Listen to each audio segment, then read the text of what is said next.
p.m. and that means Iskwentuhan time! Good afternoon world at syempre good afternoon sa mga scholar ng bayan. Bringing you today is a pilot episode of Iskwentuhan time where every story finds its safe space. I am your host Marian Casimiro and finally, welcome sa ating first episode. So for today's episode, I invited some of my most treasured friends to come and make chika with me today. So let us welcome Micah, Tala, and AC. So welcome sa ating episode today. So first of all, I want to thank you guys for being here today. Surely and truly very memorable ang ating episode because of your presence. So kumusta naman kayo? Do you feel nervous right now? Ikaw ba? Actually, very excited. Kaya naman, thank you for inviting us sa episode na to bilang mga yapper. Siyempre, marami tayong mga pag-uusapan ngayong araw. Ako, since first time ko to, syempre mas namang yung kaba, pero looking forward talaga ako dito sa episode.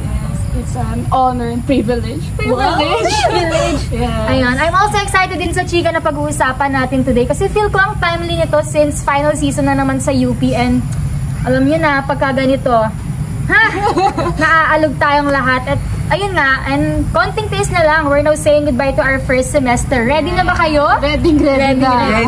Ayan, ready nang pakawala ng first semester. And since we're here naman na, today's episode will be titled Bounce muna ako pre, Mastering the Art of Coping. Tama. Ayan. Pero syempre, hindi tayo magbabounce kasi marami tayong mga sasabihin at pag-uusapan. Sure naman ako makaka-relate tayong lahat dito kasi syempre iba-iba naman tayo ng way ng pag-cope. Ikaw ba, AC? Para sa'yo, ano ang burnout? At na-experience mo na bang ma-burnout? Nako, alam nyo, itong burnout na to, syempre very common para sa ating mga UP students, mga college students. And para sa akin, ito yung pinaghalo-halo, pinagsama-sama na mental, physical, and emotional na exhaustion kapag pagod na talaga yung mga estudyante. And apparent ngayon, especially ngayong finals week na maraming nakakaranas nito. Parang lalim ng pinaghuhugutan nito ni AC. How about ikaw, Tala? Actually, ngayon, mas grabe yung kahirapan kasi nga sobrang press yung schedule natin. Ang daming suspension, diba? So, na-press talaga yung mga deadlines. Kaya nagpatong-patong. Actually, meron nga akong isang last week na meron akong exam na sa isang buong araw, 4 siya. So, sobrang heavy niya. Grabe naman. So, paano ko siya isisingit? Paano ko kakain? Hindi na ako natutulog. How about you, Micah? Sa akin, burnout means too much exhaustion, yung sobrang pagod ka na. And kaya mo rin nararamdaman kasi hindi ka motivated. Kaya yun yung mahirap pag hindi ka motivated. Ba't nakaswire ka? Hindi naman about the relationship, of course. May iba't iba tayong nagkukuhanan ng motivation natin. Pero yun nga, pag hindi ka na kasi talaga motivated, mararamdaman mo talaga yung burnout, yung sobrang pagod na. Yung parang gusto mo na sumuko, yung napunong-puno ka na. Kaya, ayun. So ayun ramdam ko talaga yung mga pagod nitong mga guests natin today. Tsaka syempre, iba-iba din naman talaga tayo ng coping mechanism. Ikaw, Micah, ano bang coping mechanism? Well, sa akin kasi, as an introvert, so coping mechanism ko talaga is self-isolate, pati stress eating. Gusto ko talaga mapalayo para magpanilay-nilay. And parang kasi ayoko nang magulo talaga. Gusto ko tahimik talaga. And dun talaga ako nakapag-relax and yung stress eating naman, dun lumalabas yung pagiging impulsive ko eh. Though hindi naman ako materialistic, pero sa pagkain talaga. Kasi kumbaga, alam mo yun, yung burnout ka na, stress ka na nga. Tapos, ano pa ba yung pwede ko bigay sa sarili ko? Ano pa ba yung pwede magpasaya sa akin? Of course, yun na yung pagkakain ko. Kaya dinadaan ko na sa kain, kahit gumasos ako, gano'n. Kaya dun ko na-realize yung tinapik natin yung about kay Freud, yung theory of human personality, yung id, ego, super ego.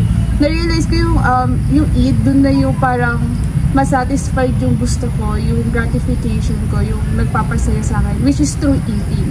And yung self-isolate naman, dun ko na-realize din, sa ego, dun ko na-meditate na kasi sa id, di ba, parang temporary lang siya. Pagdating dun na sa ego, dun mo na parang mamimeditate, ano ba yung mali na ginawa ko na dapat ko pang hindi gawin or dapat pa gawin para ma-cope up ko yung stress na meron ako. And yun na nga, sa super ego, dun na lumalabas na I have to do better, na kailangan ko mag-strive pa for betterment, na hindi ako alam mo yun, hindi ito yung way para hindi ko magawa yung dapat kong gawin. So, ayun lang.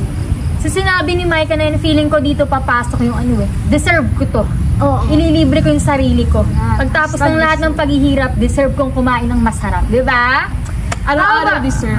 Yes. How about you, Tala? Ano naman ang coping mechanism natin? Kung si Maika ay nagsiself-isolate, ako naman, mas gusto ko yung nakiki-engage ako sa friends ko. Mahalaga talaga na ngayong season na to, final season, may napagsasabihan tayo ng mga hinanain natin sa UP. Hinanain natin sa ACAD, sa org, ganyan. Sa buhay mismo. So, dito, mahalaga na meron tayong support system. Kailangan naglalaan tayo ng oras para magkumustahan, ganyan. Magtanungan kung kumain ka na ba? Eh? Kasi, asa mo na walang jowa. Ayun. So, kailangan talaga may strong support system ka na hindi lang nakadepende lagi sa'yo. So, sana reciprocated yung ganito. Kasi, ang environment natin ay may influensya siya sa growth natin bilang mga individual. Tatanungin pa naman sana kita kung sino yung support system mo na yan. Kung boyfriend mo ba o kaibigan mo? Kaibigan Eh kaso sinabi na wala palang jowa. So, kaibigan. Ayan. How about you, AC? Ako naman, ang coping mechanism ko talaga, whenever I feel like overwhelmed na ako, nababurnout na ako sa mga nangyayari sa ACADS and everything that's happening around sa university, ako talaga ay natutulog ako at nagpapahinga kasi nararamdaman ko talaga yung exhaustion ko physically nagmamanifest siya sa physical ko na nararamdaman. Kaya gusto ko na okay yung yung physical ko na self. Kaya natutulog ako para hindi ko na-feel na pagod ako, ganyan. Tapos, ayun nga, suhay dun sa sinabi kanina na about sa ego. Dahil, diba, ito yung nagbabalance sa ating personal desire and ating responsibility. Pero tayo kasing mga isko, ewan ko if this happens to other university students, no? Pero may mga times na kapag gusto nating magpahinga, minsan nagigilty tayo. Na parang, deserve ko ba to na magpahinga ako kahit napapagod na ako? And parang doon nagtatalo yung ating kung ano ba talaga yung kagustuhan natin. Pero ang gusto ko lang sabihin is that take time to rest kasi deserve nating lahat yun para mag-recuperate tayo sa lahat ng exhaustion na nararamdaman natin. Actually, same tayo ng coping mechanism. Tinutulog ko na lang talaga lahat ng pagod ko. Kaso, pagising ko, nandun pa rin. Nararamdaman ko pa rin. Kaya ang nangyayari, matutulog na lang ako ulit. Ayan. So, ngayon narinig na natin ang iba't ibang coping mechanism ng ating mga guests ngayon today. So, may tanong lang ako sa iyo, Maika. At syempre, tatanungin ko rin kayong dalawa. Anong natutunan mo sa, yun nga, kapag na-burnout ka, anong natutunan mo sa ganung batay? Sa akin talaga, mahalaga talaga yung discipline. Importante din yung time management.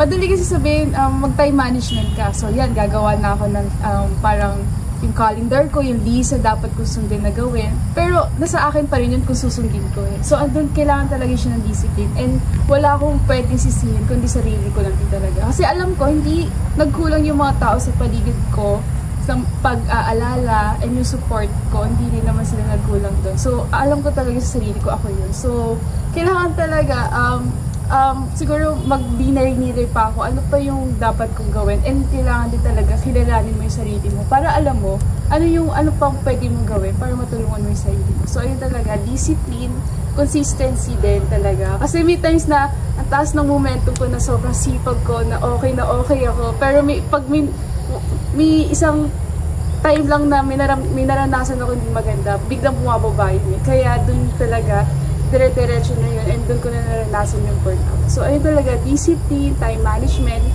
acknowledge mo yung emotion na nararamdaman mo. Ayun, ang ganda ng sinabi ni Maika, no? Siyempre kailangan talaga may disiplina tayo sa sarili natin. So, how about you, AC? Did you experience bouncing back from everything? Of course. Alam mo, kapag napupunta tayo dun sa moment or sa feeling na parang feeling natin ay sobrang nabe-burnout na tayo, tapos minsan nawawalan tayo ng self-esteem tapos napapatanong tayo, ay bakit yung iba parang kaya nila? Bakit ako ganito? Iba yung epekto sa akin. Parang yung iba nakakapag-aral ng maayos, bakit ako hindi? Yung iba nagigets sila ng maayos yung lesson, yung ako, bakit nahihirapan ako ganyan? Dito, parang naaalala ko lagi yung sinasabi ni Alfred Binet sa concept niya ng IQ and learning curves na iba-iba tayo ng intellectual capabilities and capacities na okay lang yun kasi hindi lang tayo sa ganoong bagay nag-i-excel. Pwede rin tayo mag-excel sa iba't ibang mga bagay. And pwedeng may disparity lang siguro sa learning ng bawat estudyante. And that's normal kasi hindi naman talaga pare-parehas tayo ng pinagdadaanan. Kaya naman, from those moments, parang nakaka-feel tayo ng inferiority complex na feeling natin mas mababa tayo or mas mahina tayo compared sa mga peers natin. Pero ang gusto ko lang sabihin dito is that we have to accept our differences. Na iba-iba naman talaga tayo. Iba-iba tayo ng mga coping, iba-iba tayo ng development as students. Kaya okay lang yun. And let's be gentle and a little kinder to ourselves. Galing talaga nito ni AC. Iba talaga yung mga devcom, ano? Biruin mo na, ipasok si Alfred Binet, nakalimutan ko na nga yun. Ayan. So, tanungin naman natin ngayon si Tala kung anong advice na maibibigay niya sa mga burnout na isko at iska. Kanina di ba na-mention mo, lagi natin tinatanong, deserve ba natin ng pahinga? Deserve ba natin matulog? Kasi lagi natin tinatanong yun. Tuwing finals, ganyan. Wala na tayong oras para isingit yung pagpapahinga. Minsan nga, pati pagkain eh. Pero kailangan nating tandaan na we are deserving of rest regardless our productivity. So sometimes, maglaan tayo ng oras, like turn off our notifications. Maglaan tayo ng oras para magpahinga, para kumain. Kailangan ko rin idadagdag ko rin to na hindi tayo palaging magaling, hindi tayo palaging nasa best phase natin. And that's okay kasi bukod sa pagiging estudyante, tao lang rin tayo. So, let's not be too harsh on ourselves. Ayun. Ang gaganda ng sinabi ng ating mga guests ngayon. So, sana may natutunan kayo sa episode natin ngayong araw. So, ayun. Totoo naman na iba-iba naman talaga tayo ng coping mechanism. Nasa sa atin na yun kung paano tayo magiging okay sa mga nangyayari sa paligid natin ngayon. So, ayun. Thank you guys sa mga insights nyo ngayong araw. And that ends our pilot episode for today. I hope you guys had fun in Iskwentuhan!